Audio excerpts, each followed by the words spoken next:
Our school board candidates, thank you so much for being here. We value your time and participation in this process. We're excited to hear more from you today. Thank you for being here. We will now welcome the first three candidates, Autumn Brown Garibay, Virginia Chung, and Ryan Hazelton. So let's get started. For our first question, to Autumn. Please describe what specific value or experience you would add to the school board, and if elected, describe one or more goals that you'd hope the district or board achieves during your service. Thank you, Alex, for the question. Hi, everyone. My name is Autumn Brown Garibay. Thanks for being here today. I have specific skills around listening to families and advocating for families, and also teachers. So if you've ever been to a Board of Education meeting and heard me speak, I am always uplifting the concerns of the teachers at my school and the concerns of the parents at my school. Not just my voice, but really caring about what the other people are concerned about, because I realize that not everybody has the ability to show up at a meeting late into the night on a Tuesday to give the perspective of families at a Title I school who are potentially working 2 or 3 jobs to make ends meet.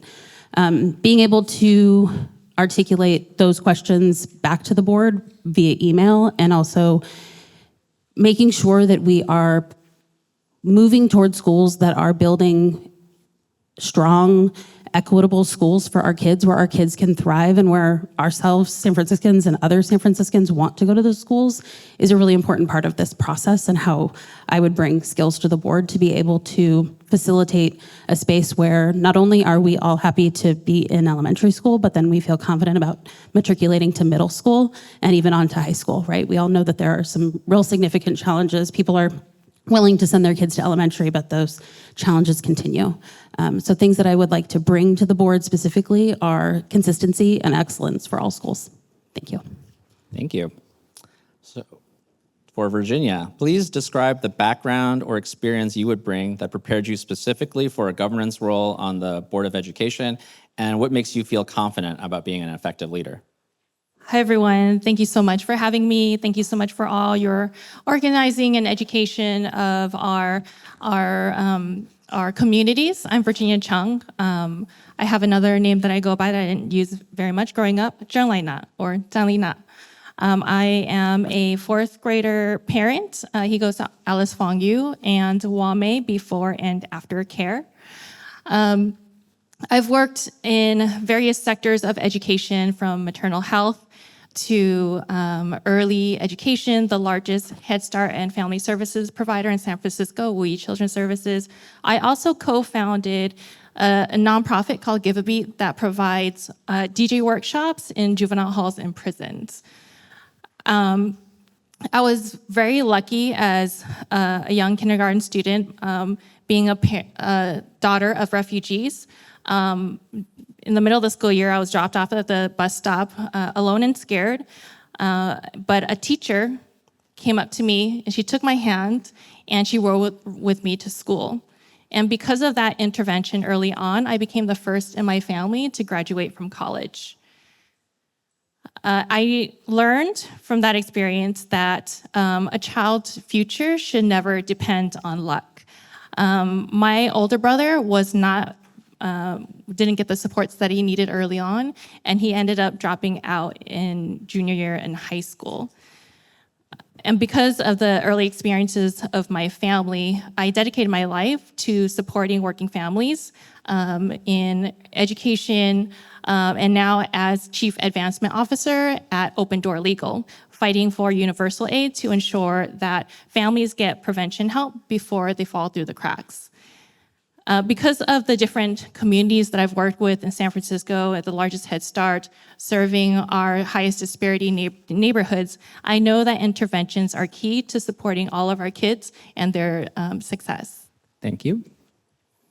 So for Ryan, please describe what you've learned from listening to parents through your current and past roles that you would want to lift up through in a leadership role on the board. Thank you, Alex. My name's Ryan Hazelton. I'm the current executive director of Mariposa Kids, which is an out-of-school time program in the Mission, and we serve kids from Leonard Flynn and Dolores Huerta elementary schools.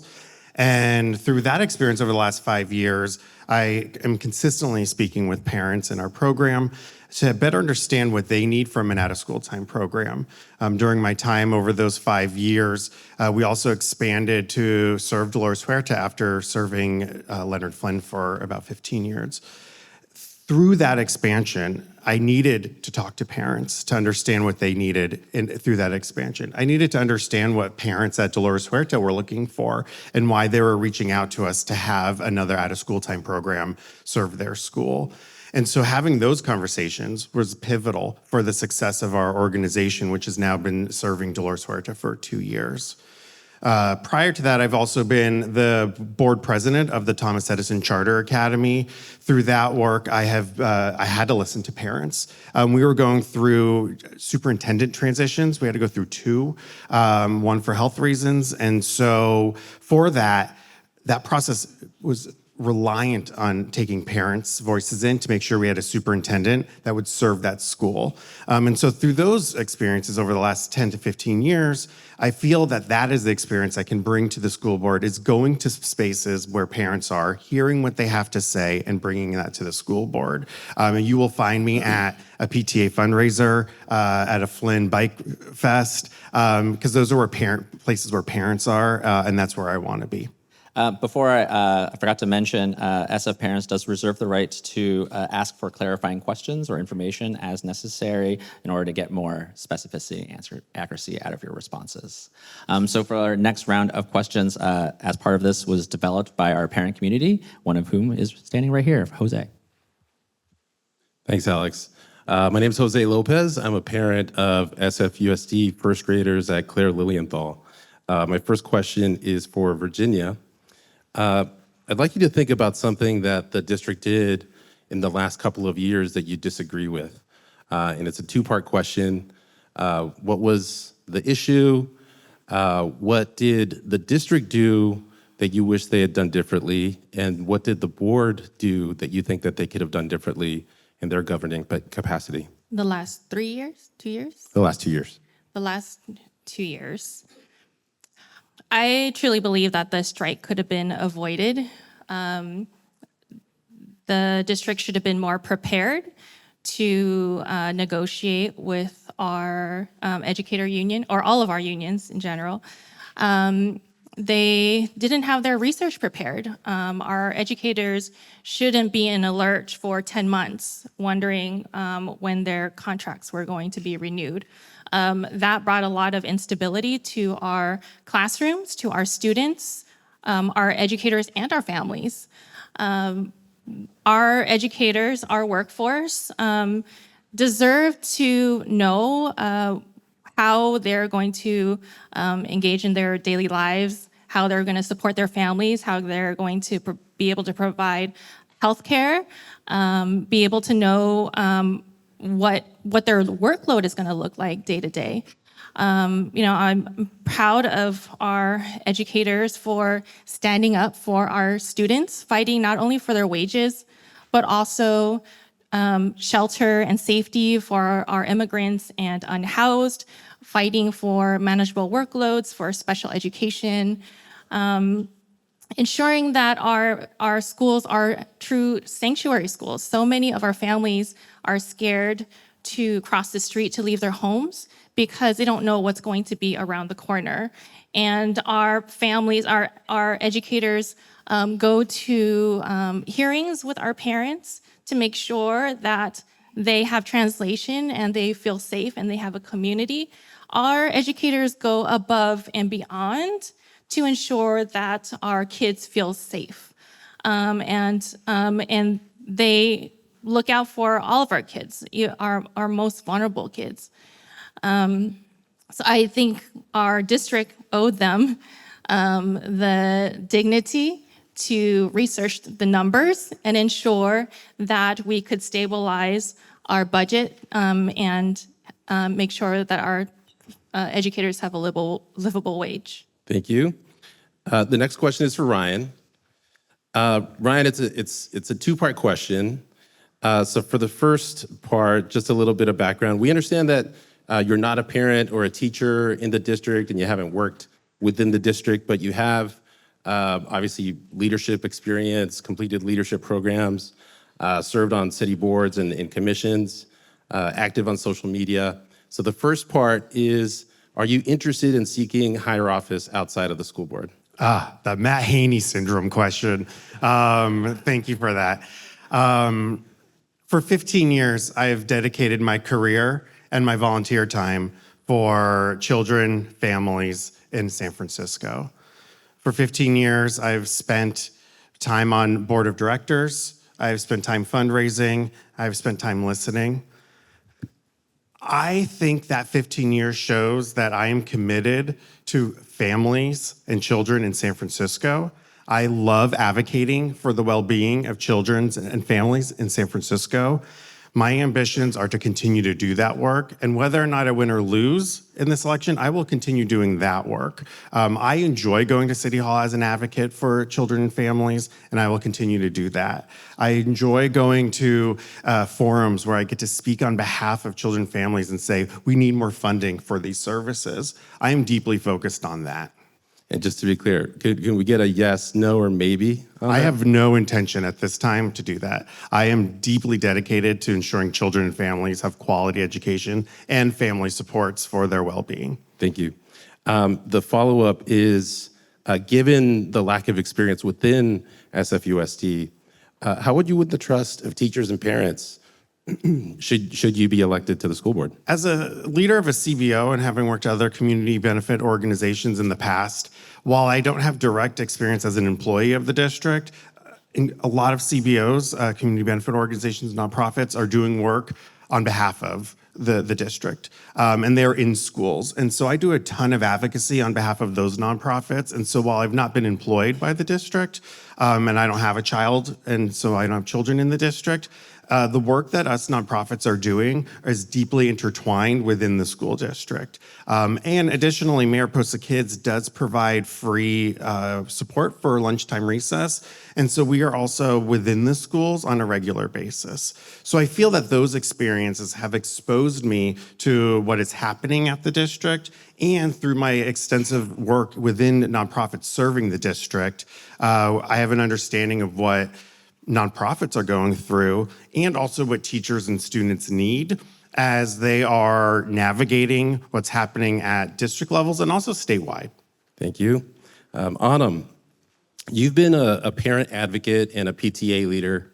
One of the challenges that new commissioners sometimes face is transitioning from that role as being in the weeds on specific issues to then having a broader strategic long-term perspective for the district. How would you tackle that?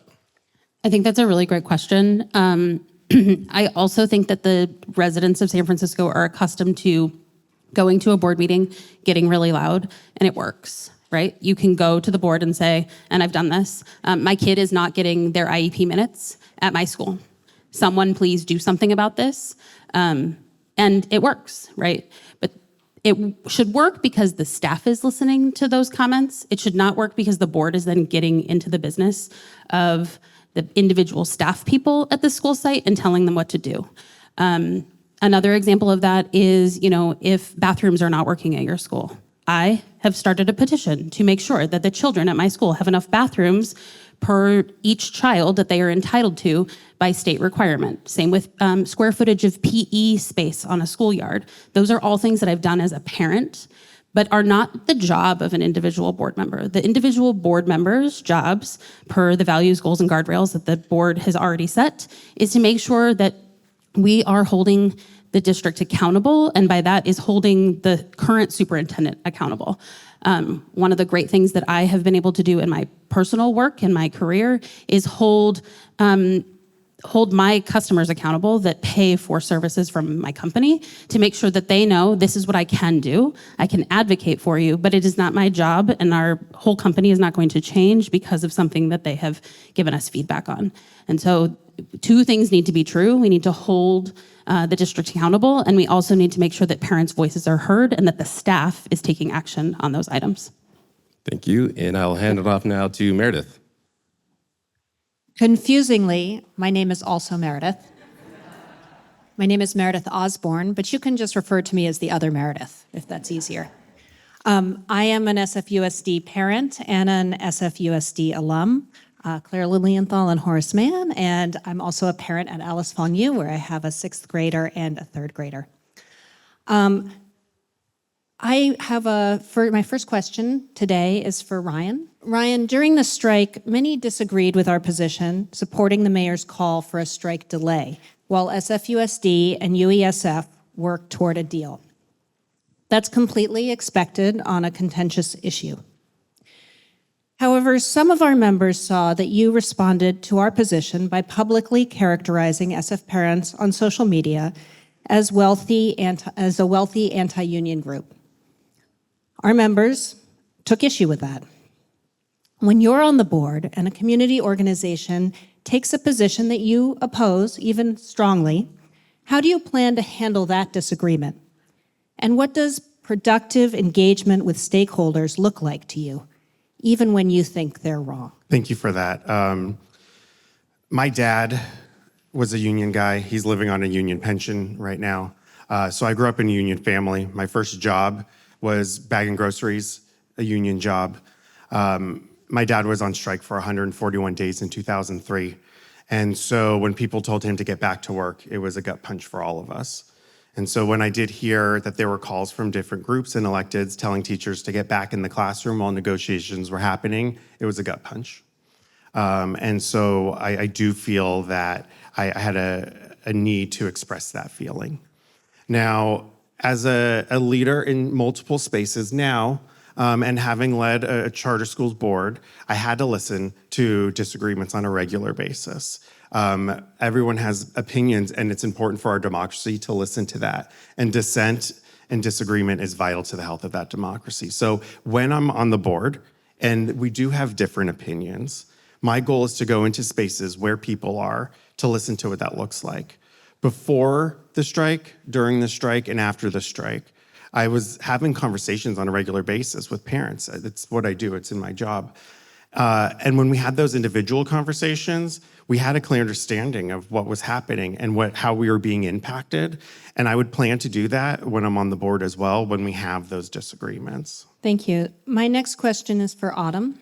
The San Francisco School Board is known for getting into the headlines and too often bringing chaos to the school district. It doesn't have to be this way. What's an example of a controversy we could have avoided if the school board had behaved differently?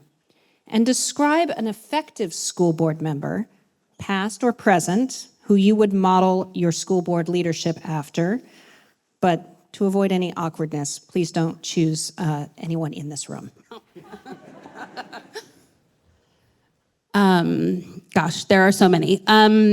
I will say that I have been well connected to a lot of the media in San Francisco to deter some of the bad actors from producing more smear campaigns on the district.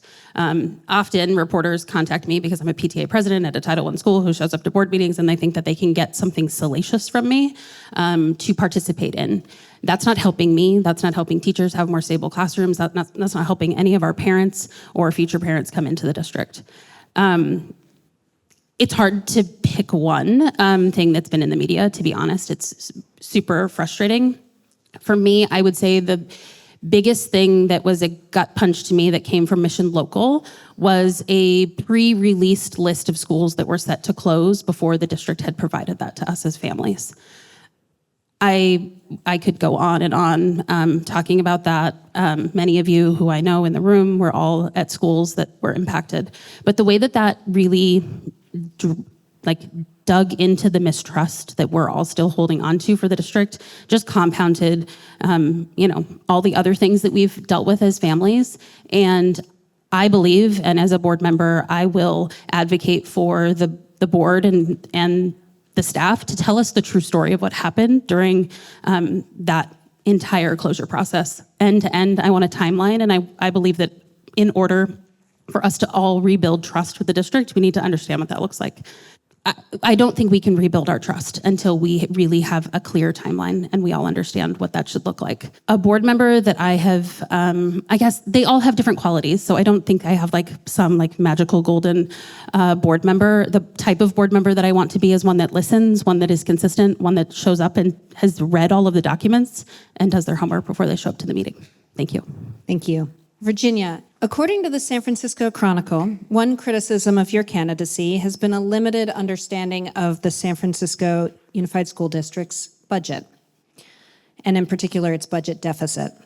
Describe one or more hard budget choices SFUSD will need to make within the next few years that might be hard for parents and teachers to accept, but you'll need to support while on the board.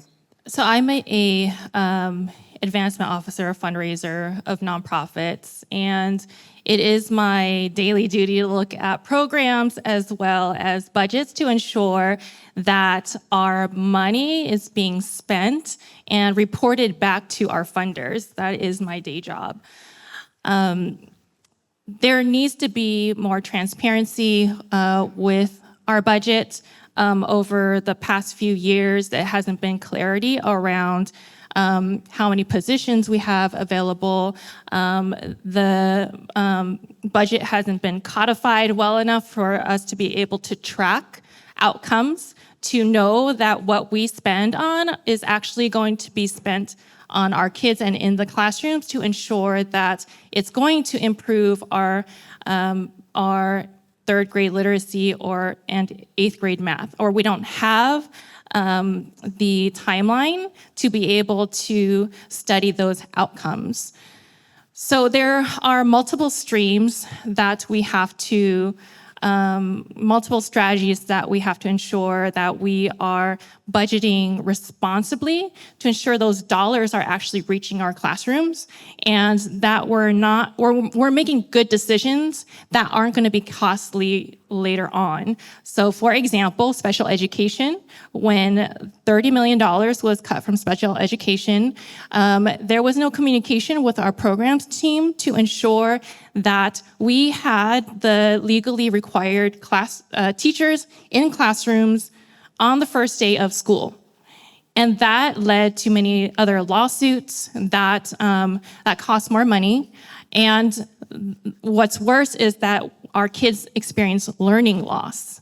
They did not have the teachers that they needed in the classrooms to help with the interventions, the paraprofessionals, transportation for our kids, all of the basic needs that enable our children to learn.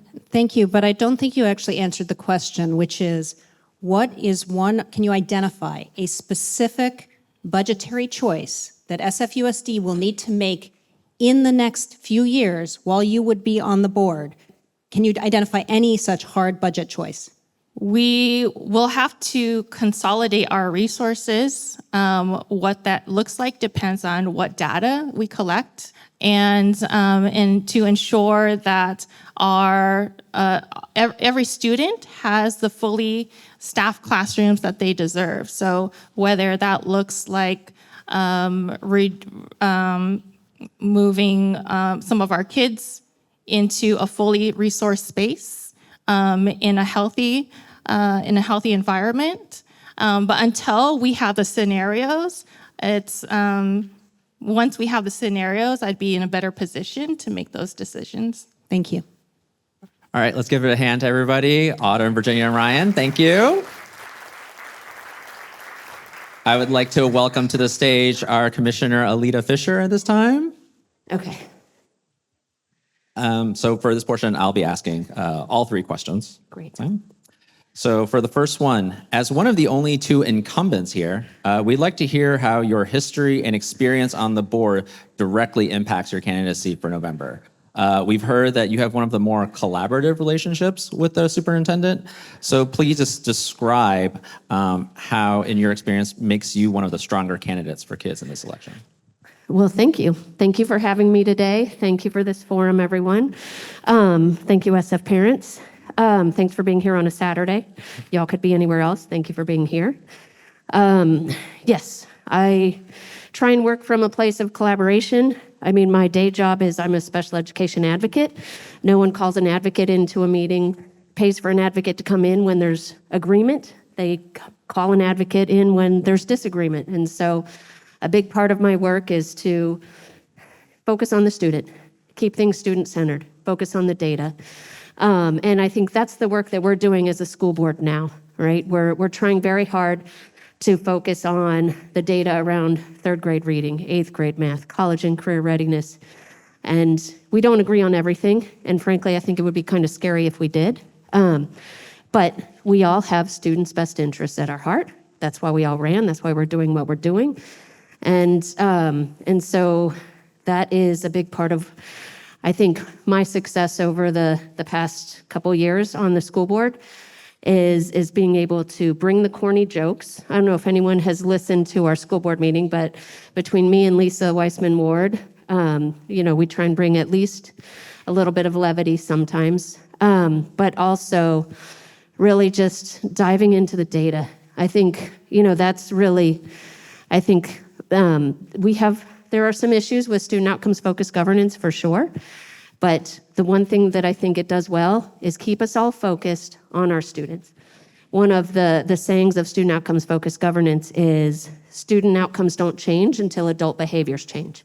And so we've done a lot of work to make sure that, this is overused, but we're rowing the boat in the same direction, and that all the decisions we make, all the budget allocations we make, everything we do is aligned towards improving third grade reading, and improving eighth grade math scores, college and career readiness. And so we've implemented real reading curricula for the first time in decades. We're adopting real math.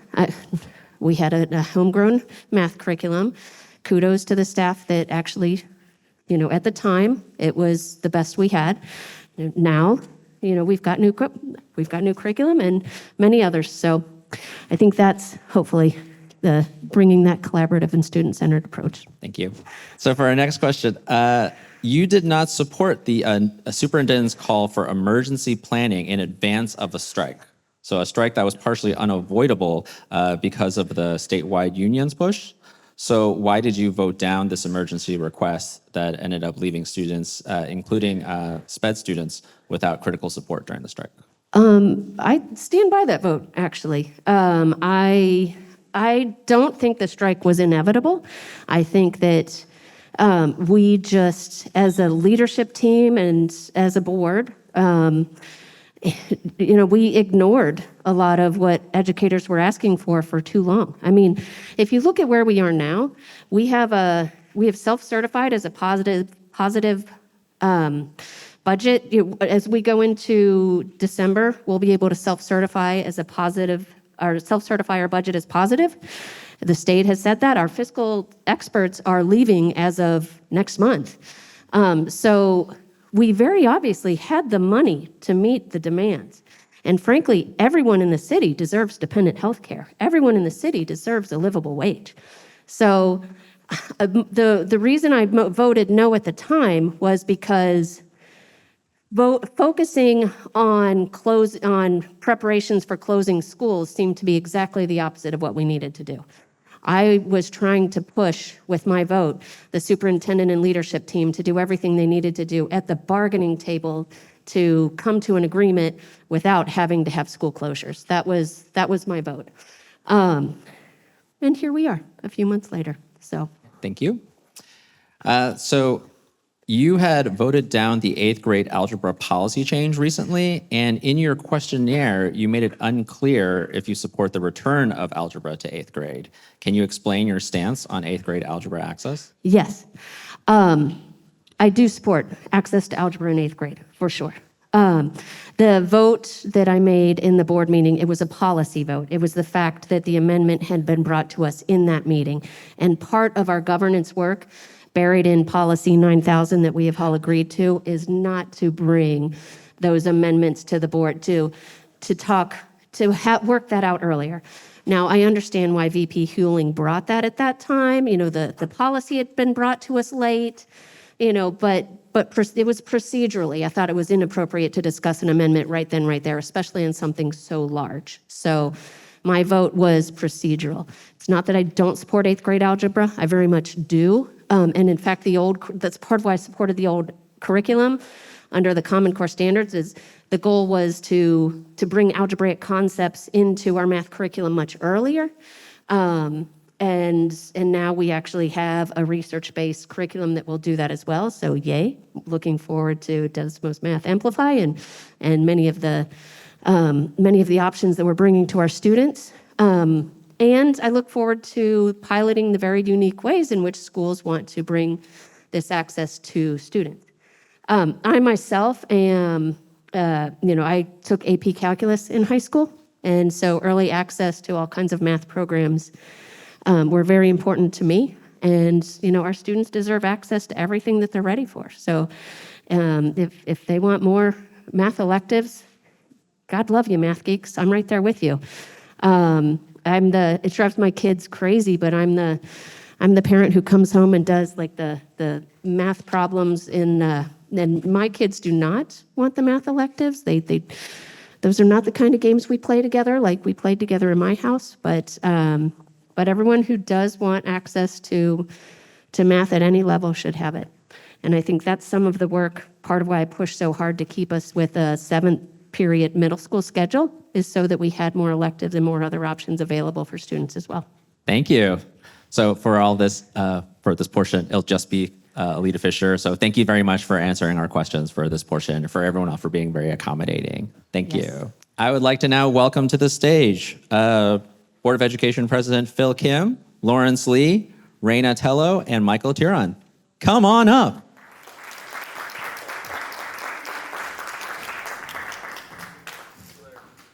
All right, thank you. Just as a reminder, you will have 2 minutes to answer each question.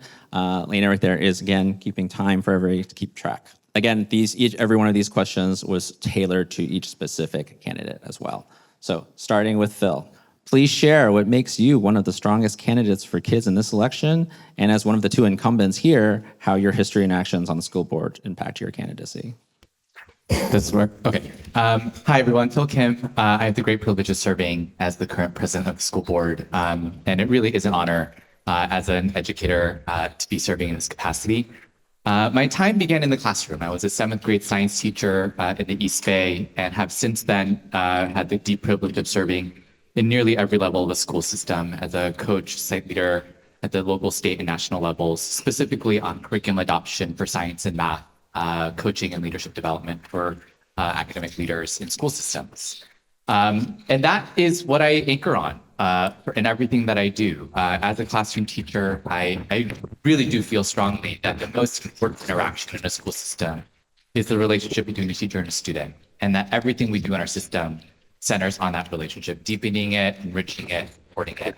And that's what we do as educators in our system, is think about that relationship. And so part of my experience that I'm bringing from that is around curriculum implementation. It's a huge part of the work that we do on the school board is thinking about how we monitor the work that we do as a board in our progress towards our goals in 3rd grade reading, 8th grade math, college and career readiness.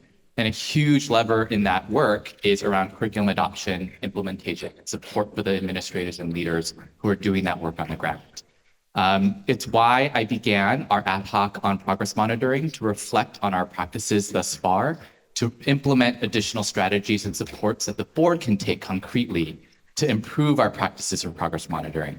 It's that work that I'm really proud of. It is a different lens and hat than being on staff, where as a former staffer of SFUSD, being able to kind of get your hands in the nitty-gritty, it's just a different angle, but nevertheless a significant part of what the board does in holding ourselves accountable to the outcomes that we say we're really valuing. And so I think that is the strategy or kind of experience that I lean on most greatly, and what I'm most proud of in the last year and a half that we've been able to do. Those recommendations are actually coming to the board, or actually did come to the board last month, that we are now adopting for the next academic year. Thank you. So for Lawrence, describe what specific value or experience you would add to the school board, and if elected, describe one or more goals that you'd hope the district or board achieves during your time service. Well, I think you got a long question, but Happy you guys are all here. I echo everybody else. It's a Saturday afternoon, and I really am amazed at how SF Parents has been able to have a strong voice and is growing and making the schools better. I grew up in San Francisco, son of an immigrant who was undocumented, and the school system was my second home. I was a kid who had speech pathology. I was a kid who was a little on the autism spectrum, and it was because of my educators that I was able to overcome a lot of this sort of thing and have a nice academic and professional career starting in biotechnology here in the Bay Area and following that with being a licensed general contractor. So I've had the opportunity to come back and help out with schools because I think it's central to having a thriving city.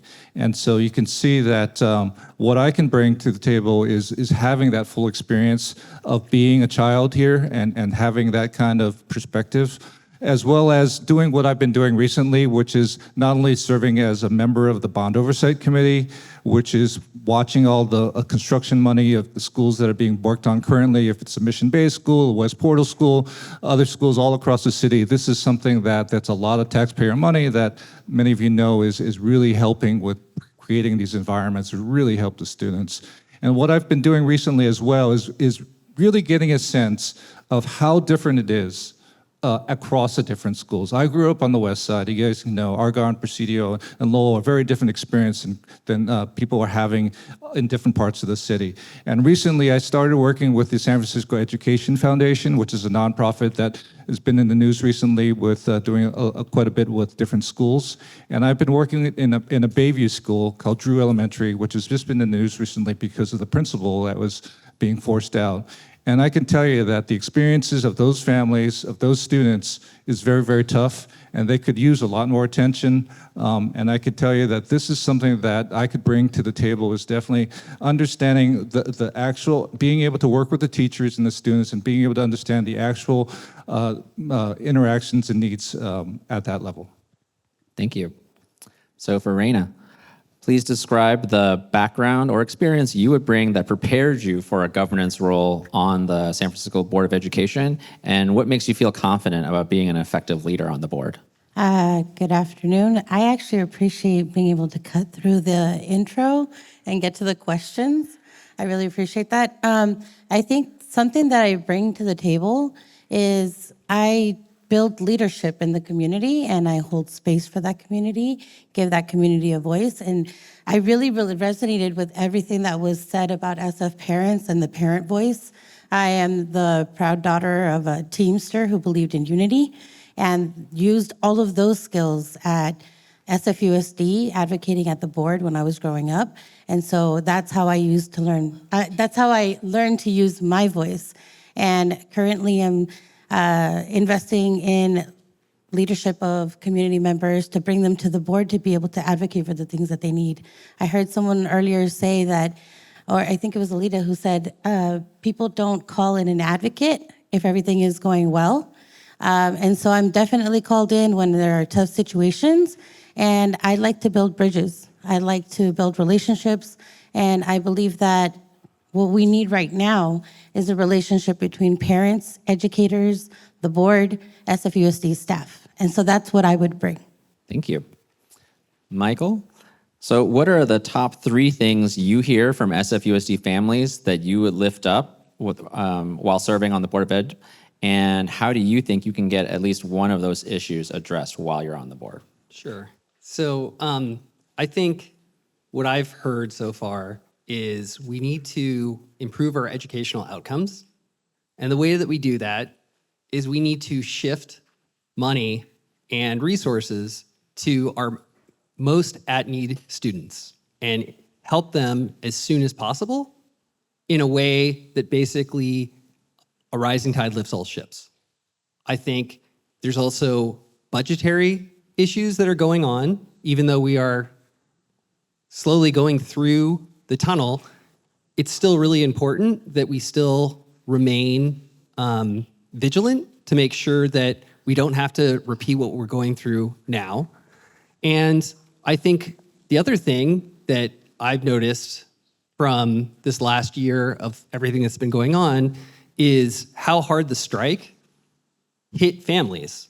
And I believe that we need to, as a board, work together to ensure that we deliver, thank you, ensure that we deliver on the contract that we signed with our educators and paraeducators, and make sure that we work with them to make our district in a way that attracts the best teachers and families into the district.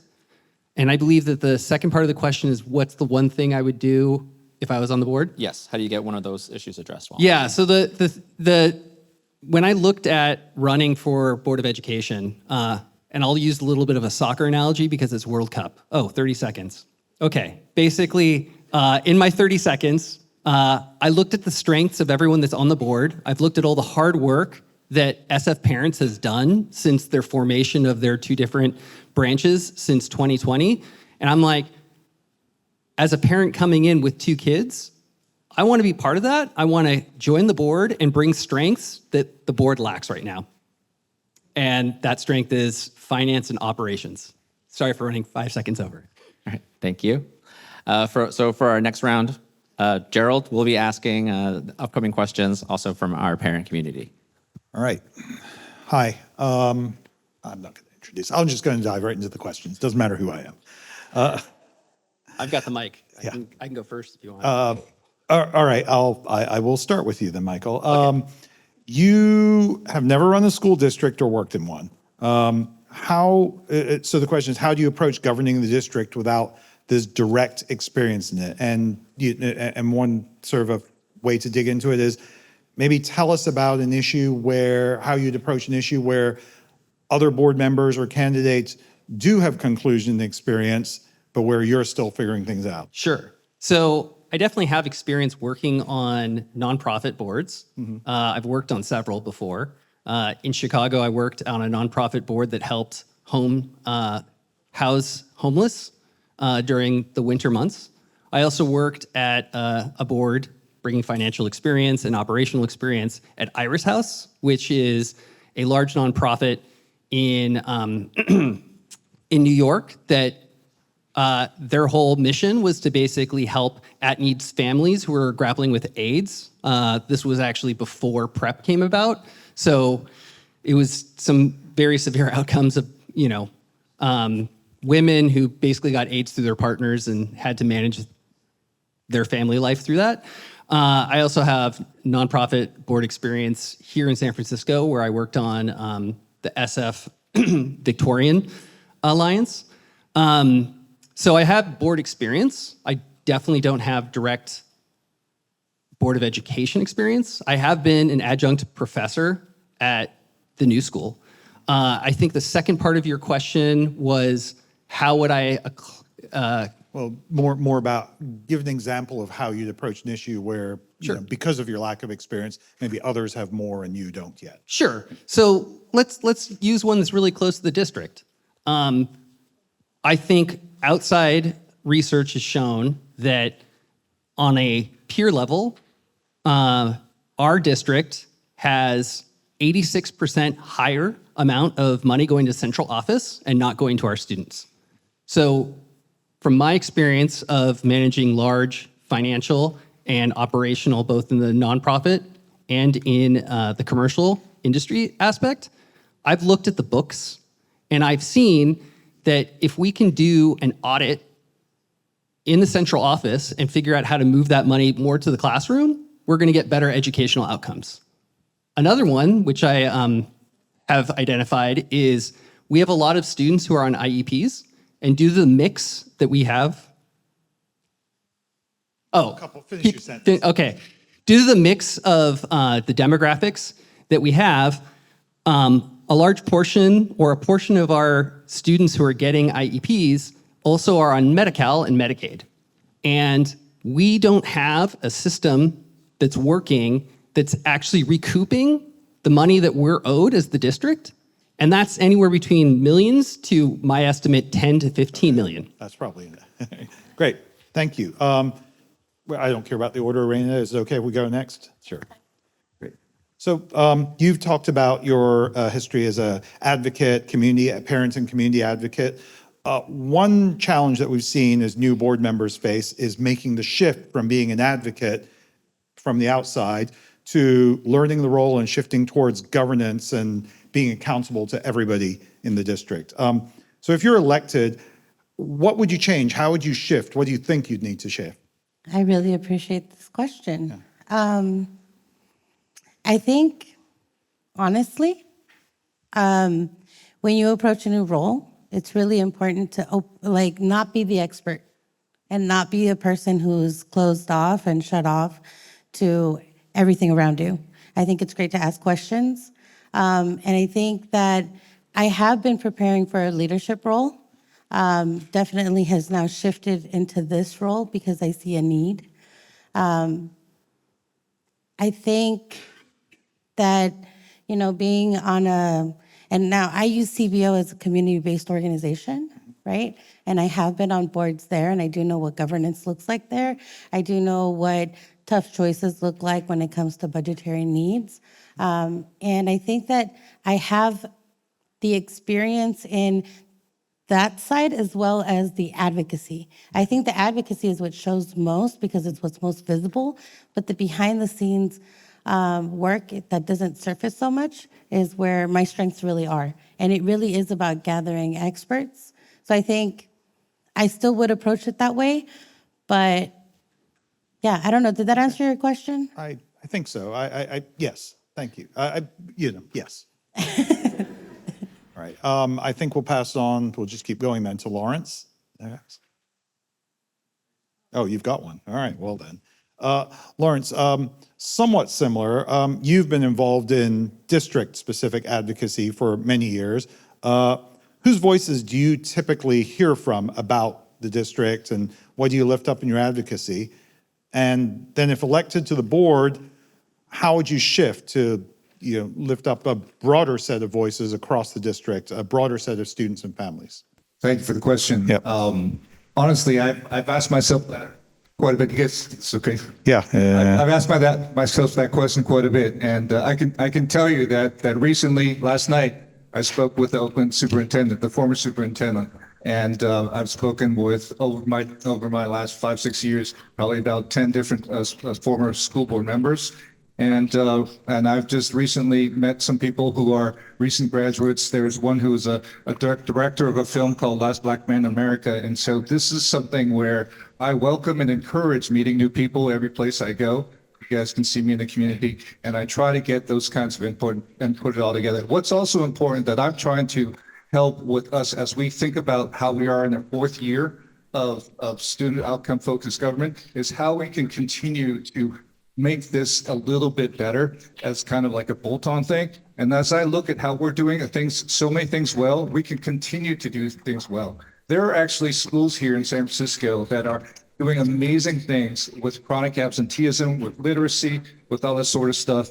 And this is where we can expand on and continue and trumpet these sorts of things. Guadalupe is one school where the principal has cut down chronic absenteeism by half in a couple of years with SF Education Fund by having a new football turf, as well as improving the cultural the culture of the students. And the school that I'm working with, Drew Elementary, is a school where literacy has gone up quite a bit in a couple of years because of the fact that the principal has gotten some teachers that are really dedicated and focused on changing what they have been doing to focus on literacy. So this is something where understanding the time and the need, I've been trying to demonstrate that I've been adapting.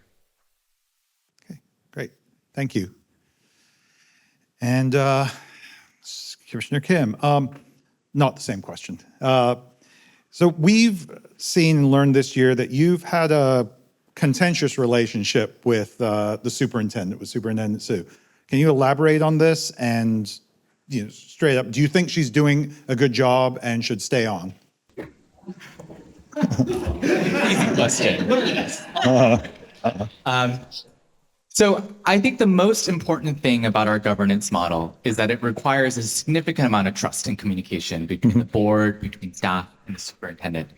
And when governance works best, you have a staff, and when we talk about coherence and alignment internally, you have a staff, you have a board, you have a superintendent who's really coming together to solve our biggest challenges, right? That represents the most cohesive form of good governance efforts. And the reality is it's always going to be a bit messy, and we're never going to always align on all things. And that's okay. The question then becomes, what do we do in those moments, right? We have a very diverse board, 7 people who think very differently. And we have a lot of conversations about the things that we agree on and don't agree on. And I think we've had the great privilege of having a board that is aligned on most things, and there will inevitably be things that we do not align on. And that's okay, right? I think the question always becomes, what are we doing to constantly open those lines of communication and have that opportunity to come together? And I think it's honestly for that reason that I was appointed twice as board president by my colleagues, because I firmly do believe that if we can just get ourselves into a room and have a conversation, an honest, earnest conversation about the policies, about the work, about the outcomes that we want to see, that we will get there. There's no lie here. When Superintendent Sue came on, she had an immense task in front of her. And as a board, last year probably reflected one of the biggest challenges that we overcame as a district was cutting about $114 million of our budget, right? It is an example of what happens when we come together and tackle some of our biggest challenges together, right? We will have moments like that come forward in front of us again. And we may not always agree, but I think what I'm most focused on specifically as board president, but eventually when I'm not board president, as a colleague, is what are we doing to come together and have those conversations? I think she's done a wonderful job in trying to stabilize our district over the past year and a half. I don't think there's anyone here that would disagree with that. And so we really need to focus on that good governance effort of coming together to kind of align on that work together. Okay, all right, thank you. I'm going to pass this off to Meredith again. Other Meredith. Again, more with the Merediths. All right. I'm going to start with you, Raina. I'm following the script, Gerard. I'm going in order, so everybody's clear. It was my fault. I invited John. Noted.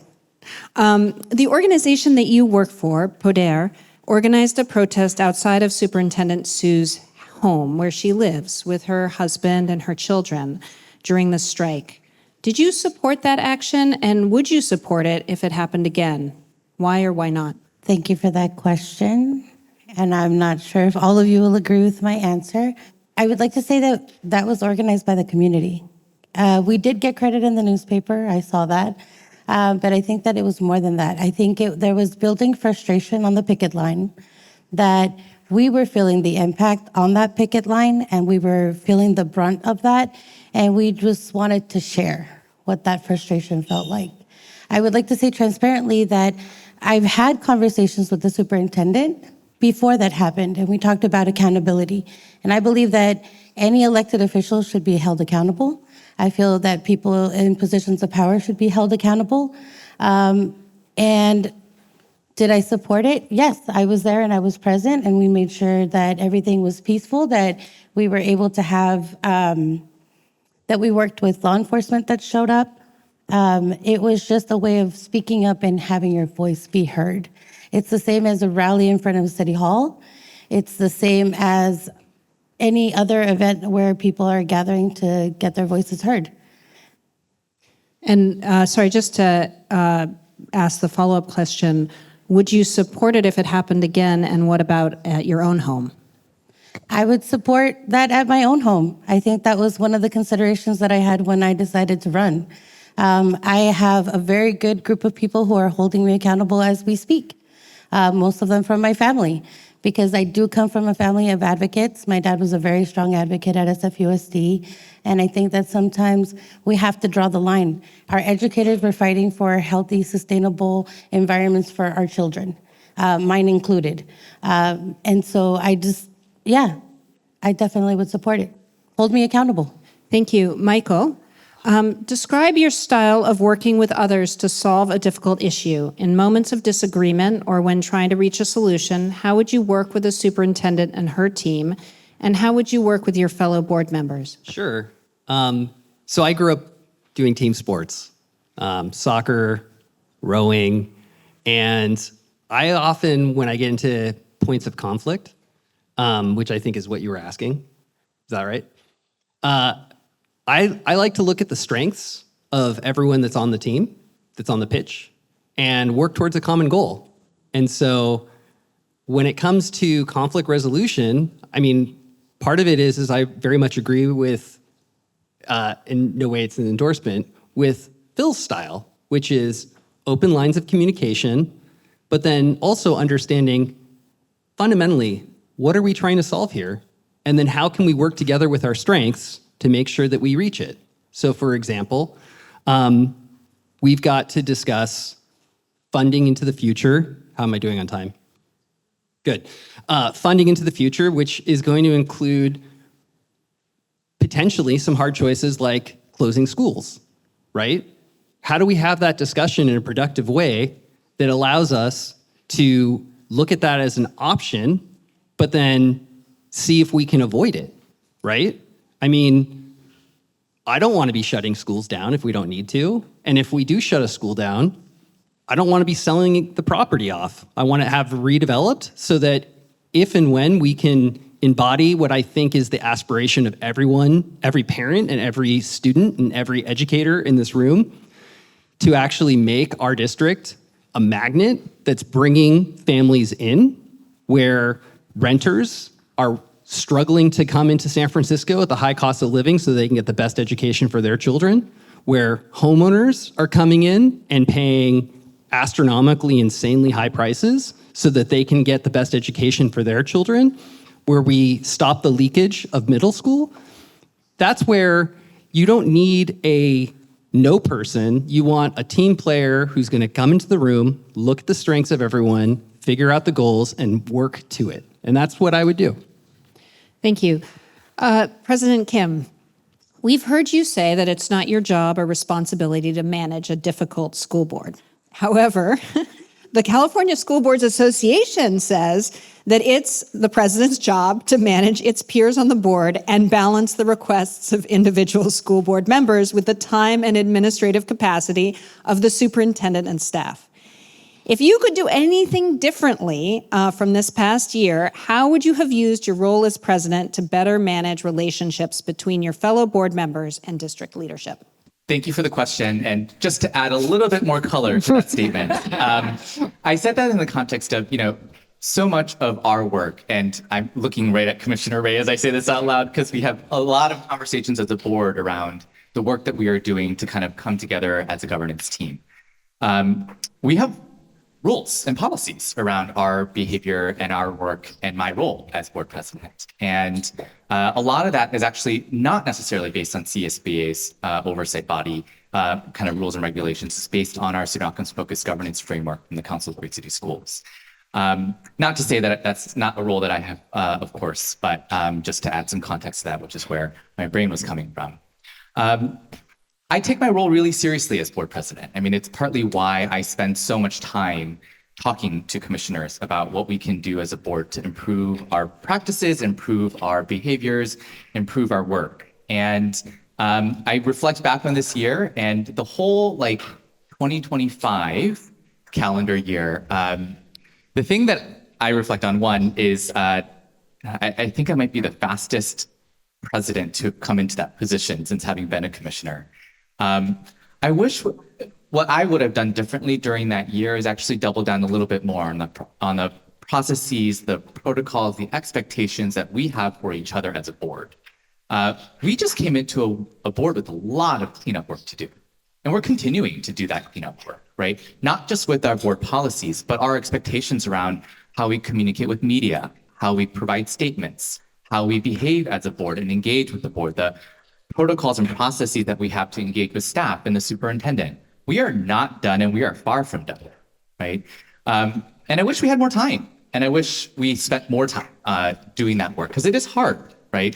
Because not only do you have limitations around how we can have those conversations as a board itself in public, but it requires alignment, consistency, and clarity and expectation among a board to really set those behavioral practices in place. And I think a lot about that in the work that we have ahead of us too.